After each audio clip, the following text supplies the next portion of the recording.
Mateus 5,6, Jesus declara: bem-aventurados os que têm fome e sede de justiça, porque eles serão fartos. Seguindo o nosso ensino das bem-aventuranças e do Sermão do Monte, nós queremos falar sobre essa fome e sede de justiça. Obviamente, quando o Senhor classifica que a fome e a sede são de justiça, Ele não está falando de uma fome e sede literal. Em outros textos da Palavra de Deus, nós vamos encontrar a mesma ideia e o mesmo conceito. Por exemplo, através do profeta Amós, o Senhor nos diz, em Amós capítulo 8, verso 11, eis que vem dias, diz o Senhor Deus, em que enviarei fome sobre a terra, não de pão, nem sede de água, mas de ouvir as palavras do Senhor. Obviamente, Deus está falando que assim como o corpo humano tem a fome, o anseio, a necessidade, o clamor pelo alimento, pela água, pelo sustento, o Senhor está dizendo que deveria haver em nós, na perspectiva espiritual, o mesmo tipo de anseio pela palavra dele. Aliás, o próprio Senhor Jesus nos diz que nem só de pão viverá o homem, mas de toda a palavra que sai da boca de Deus. Assim como o nosso corpo precisa do alimento e do sustento natural, o nosso espírito também precisa de alimento e sustento espiritual. A palavra de Deus é alimento para o nosso espírito. A palavra de Deus é alimento para a nossa fé. E é fome por esse tipo de alimento que Deus está falando. É esse tipo de assunto que o Senhor está abordando. Então, essa fome e sede não é literal. A ideia é dizer que há coisas tão importantes e necessárias à nossa vida espiritual como o alimento é para o corpo. Um outro lugar onde nós vamos encontrar a mesma analogia é lá no capítulo 4 de João, quando Jesus está assentado junto ao poço de Jacó e tem uma conversa com aquela mulher samaritana. A declaração de Jesus para os seus discípulos que estão lá questionando se alguém teria trazido alguma coisa para ele comer. Porque ele estava naquele lugar aguardando os discípulos que foram comprar alimento e voltaria. Diante disso, o texto diz, disse-lhe Jesus, a minha comida consiste em fazer a vontade daquele que me enviou e realizar a sua obra. Ele não está falando que isso é uma comida literal, mas ele está dizendo que assim como o corpo necessita da comida, clama por ela para a sua sobrevivência, nós devemos ter o mesmo tipo de anelo pelas coisas espirituais. Aqui especificamente, Jesus está falando de algo dentro das coisas espirituais que nós devemos dirigir essa fome e sede, esse anseio, fome e sede de justiça. O anseio de justiça deve ocupar esse nível de desejo em nós. Agora, quando falamos de justiça, precisamos entender que a Bíblia nos apresenta diferentes aspectos de justiça. É muito importante fazer essa distinção. Então, na palavra de Deus, nós vamos encontrar a Bíblia falando sobre a justiça, que é a justiça de Deus, que nos é imputada por meio de Cristo Jesus e da obra que Ele realizou na cruz. Em 2 Coríntios, no capítulo 5 e no versículo 21, a palavra de Deus diz, aquele que não conheceu o pecado, Deus o fez pecado por nós, para que nele nós fôssemos feitos a justiça de Deus. Esse é o primeiro nível de justiça que nós precisamos reconhecer como nível de importância e até mesmo dessa intensidade do anseio da nossa busca. Inclusive, quando nós questionamos o tipo de justiça que Jesus está falando, há um contexto para a sua declaração. Quando a gente olha o Sermão do Monte, aqui em Mateus capítulo 5, nós lemos inicialmente o versículo 6. Mas à medida que nós vamos observando o ensino de Jesus dentro do próprio Sermão do Monte, ele diz, bem-aventurados os perseguidos por causa da justiça, porque deles é o reino dos céus. Quando o Senhor Jesus está mencionando justiça aqui, que tipo de justiça é essa que ele está dizendo que geraria perseguição? Por exemplo, no versículo 20, além do 10 que já lemos, a palavra de Deus também diz o seguinte, no mesmo Sermão do Monte aqui de Jesus, verso 20, porque vos digo, se a vossa justiça não excederem muito a dos escribas e fariseus, jamais entrareis no reino de Deus. Ele está falando do tipo de justiça que nos permite entrar no reino de Deus. E ninguém vai entrar no reino de Deus fazendo o segundo nível de justiça que eu quero destacar aqui. O segundo nível de justiça é o que nós podemos chamar de justiça social. É como nós olhamos, tratamos, nos importamos ou não com o nosso próximo. Isso também é uma justiça que nós devemos ansiar, mas não é o tipo de justiça que nos fará entrar no reino de Deus. No livro de Deuteronômio, no capítulo 10, nos versículos 17 e 18, nós temos um exemplo, já desde a velha aliança, do que era essa justiça. A palavra do Senhor diz assim: pois o Senhor vosso Deus é o Deus dos deuses e o Senhor dos senhores, o Deus grande, poderoso e temível, que não faz acepção de pessoas, nem aceita suborno, que faz justiça ao órfão e à viúva, ama o estrangeiro, dando-lhe pão e vestes. Amai, pois, o estrangeiro, porque fostes estrangeiros na terra do Egito. Aqui o Senhor está dizendo sobre um coração de misericórdia para com o necessitado. O estrangeiro que chega, poderíamos hoje usar até o termo refugiado, mas o texto também fala do órfão, fala da viúva e não só do estrangeiro. Aqui nós estamos falando de justiça social. Pessoas que estão numa condição natural, material, financeira, de qualidade de vida inferiores a nós. E nós temos a responsabilidade de amá-los e lhes tratar muito bem. No entanto, quando a gente faz a distinção desses dois níveis de justiça, é muito importante que a gente também consiga compreender o que cada um vai produzir nas nossas vidas. O que nós entendemos é que a justiça de Deus, por meio de Cristo, ela nos introduz no reino de Deus. Nós não podemos entrar no reino de Deus por justiça própria. Mas depois de entrarmos no reino de Deus, pela justiça que nos é imputada em Cristo Jesus, devemos ser pessoas que transbordem os atos de justiça nessa esfera social. Citando mais um texto do Velho Testamento que fala a respeito dessa justiça social, nós vamos ler aqui o Salmo 82, dos versos 1 a 4, que diz: Deus assiste na congregação divina, no meio dos deuses estabelece o seu julgamento. Até quando julgareis injustamente e tomareis partido pela causa dos ímpios?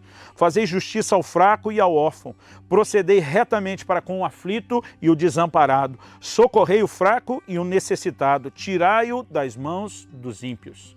Do que é que Deus está falando aqui? Agora ele está falando a respeito de justiça social.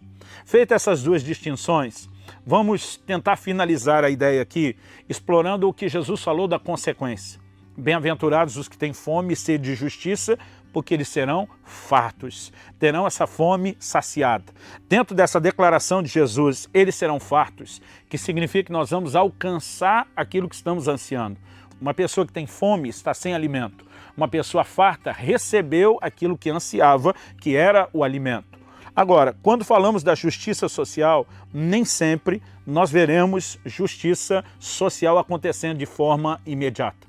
Por exemplo, o próprio Jesus fez a declaração: os pobres sempre os tendes convosco. Embora a gente procure estender a mão e ajudar, ele está dizendo que a pobreza ainda não foi erradicada da terra. E há outros elementos da justiça, que é quando alguém, por exemplo, foi vítima de algo, espera que justiça seja feita, que podemos colocar dentro desse nível de justiça social, e nós percebemos na palavra de Deus que é possível que a vida de alguém termine nessa terra sem que esse nível de justiça tenha acontecido. Por exemplo, em Apocalipse, no capítulo 6, nos versículos 9 e 10, nós vamos encontrar um clamor por justiça, de gente que morreu sem ter visto essa justiça acontecer enquanto ainda estava aqui na terra. O texto sagrado diz assim: quando ele abriu o quinto selo, vi debaixo do altar as almas daqueles que tinham sido mortos por causa da palavra de Deus e por causa do testemunho que sustentavam. Clamaram em grande voz dizendo: até quando, ó soberano Senhor, santo e verdadeiro, não julgas, nem vingas o nosso sangue dos que habitam sobre a terra? O que nós temos aqui é um clamor por justiça. E o texto, ele nos declara o seguinte: além de levantarem a Deus esse clamor, além de expressarem a Deus esse clamor, a resposta que é dada a eles é a seguinte, verso 11 de Apocalipse 6, então a cada um deles foi dada uma vestidura branca, e lhes disseram que repousasse ainda por um pouco tempo, até que também se completasse o número dos seus conservos e seus irmãos que iam ser mortos, como igualmente eles foram. O clamor era: até quando o Senhor vai esperar para vingar? O Senhor está dizendo: espere um pouco mais. Eu vou te fazer justiça, mas é necessário que espere um pouco mais. Em outras palavras, ele estava dizendo: essa justiça não vai acontecer agora da forma imediata como vocês esperam.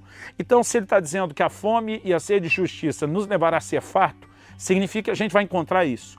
E se justiça social nós nem sempre vamos ver acontecer depressa, Que justiça ou qual desses diferentes níveis de justiça o Senhor está falando que ao desejarmos, nós vamos ser satisfeitos? Eu acredito que, em primeiro lugar, nós temos que destacar é a justiça de Deus. E há algumas considerações que eu quero fazer com você aqui. A justiça de Deus, em primeiro lugar, temos que declarar isso. Ela só pode ser recebida única e exclusivamente pela fé. Isso é o que a palavra de Deus nos ensina. Em Romanos, no capítulo 3, a partir do versículo 21, nós lemos: mas agora, sem lei, se manifestou a justiça de Deus, testemunhada pela lei e pelos profetas. Justiça de Deus mediante a fé em Jesus Cristo. Vou repetir o início do 22. Justiça de Deus mediante a fé em Jesus Cristo, para todos e sobre todos os que creem, porque não há distinção, pois todos pecaram e carecem da glória de Deus, sendo justificados gratuitamente por sua graça, mediante a redenção que há em Cristo Jesus, a quem Deus propôs no seu sangue, como propiciação mediante a fé, para manifestar sua justiça, por ter Deus, na sua tolerância, deixado impunes os pecados anteriormente cometidos, tendo em vista a manifestação da sua justiça no tempo presente, para ele mesmo ser justo e o justificador daquele que tem fé em Deus. A palavra de Deus reconhece os pecados que cometemos anteriormente na nossa ignorância. E a Bíblia diz que Deus deixou isso de lado, para que hoje Ele pudesse nos justificar. E a Bíblia diz que Ele pode fazer isso. Não há nenhum justo, a não ser que pela fé a gente se aproprie daquilo que Deus, na sua graça, nos oferece. Então nós precisamos entender algo. A palavra de Deus diz que homem nenhum possui justiça própria de si mesmo. No livro de Isaías, no capítulo 64, no verso 6, Deus chega a ponto de dizer: as vossas justiças, e Ele está falando de justiça própria, não passam de trapo de imundície. Além da palavra em si já não mostrar nada de bonito, alguns acreditam que essa era uma referência às bandagens que os leprosos tiravam quando tinham que trocar os seus curativos. Não prestava para nada, aquilo tinha que ser queimado. Deus está dizendo: sua justiça para mim é como trapo de imundície. Não há nenhum justo sequer. Nascemos com a natureza de pecado herdada através de Adão e não temos justiça em nós. Só podemos recebê-la através de Cristo e da obra de Cristo. Quando eu falo da natureza herdada de Adão, tem que lembrar que Romanos 5,2 diz: por meio de um só homem, uma clara referência a esse primeiro homem, entrou o pecado no mundo, através do pecado a morte, e a Bíblia diz: e a morte passou a todos os homens. Agora, embora o pecado afetou a humanidade desde o início, a Bíblia diz que Jesus veio para mudar isso. A Bíblia diz que Ele veio para nos justificar. A Bíblia diz que Ele veio para ser a nossa justiça. E nós temos declarações na palavra de Deus que nos fazem entender o que é justiça. É o oposto da condenação. Como que nascendo sem justiça podemos ser justificados? Ser justificado é mais do que ser perdoado. É ser inocentado, é ser feito justo, como se nunca tivéssemos feito absolutamente nada de errado. Podemos receber isso pela fé em Cristo Jesus. É a remoção de toda a culpa. A Bíblia diz: nenhuma condenação mais há para aqueles que estão em Cristo Jesus. Romanos 8,1 nos declara isso. A palavra de Deus ainda diz em 2 Coríntios 5,17: se alguém está em Cristo, nova criatura é. As coisas velhas já passaram, eis que tudo se fez novo. Como podemos receber essa justiça? Através da fé na obra do Senhor Jesus. Precisamos entender que não há outra forma, não há outra maneira, a não ser pela fé na obra do Senhor Jesus. A palavra de Deus diz lá no livro de Atos, no capítulo 13 e no versículo 39, o seguinte: por meio dele, falando de Jesus, todo que crê é justificado de todas as coisas, das quais vós não pudesse ser justificados pela lei de Moisés. O que é a fome de justiça? Ela começa pelo reconhecimento de que nós não temos justiça própria. Ela começa pelo clamor de viver algo que o próprio Deus tem e anseia que nós também tenhamos. Ela passa pelo trilho de reconhecer, através do arrependimento, que nada temos e de, pela fé, entender que Jesus nos oferece gratuitamente a sua justiça pela obra que foi realizada na cruz em nosso favor. Esse anseio que se expressa pela fé e se apropria da justiça que Cristo oferece, nos leva a ser a justiça de Deus. Como afirmamos antes, 2 Coríntios 5,21 diz: aquele que não conheceu o pecado, falando de Cristo, Deus o fez pecado por nós, para que nele, eu e você, fôssemos feitos a justiça de Deus. Isso é um dom de Deus. Isso é algo que muda completamente a essência do que somos, a nossa natureza.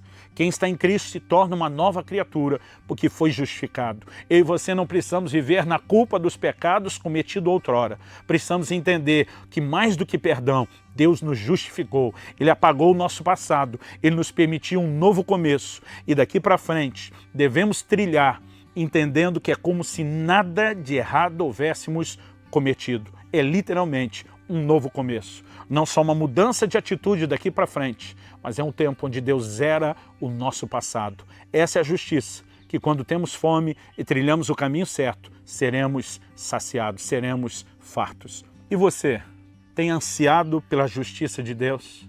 Tem tido esse tipo de fome? Se sim, já foi farto, já teve o seu encontro com Cristo. Se fez isso, cresça nessa caminhada de fé. Se não, tome uma atitude, se posicione, arrependa-se, exerça a sua fé e deixe a justiça de Deus saciar você.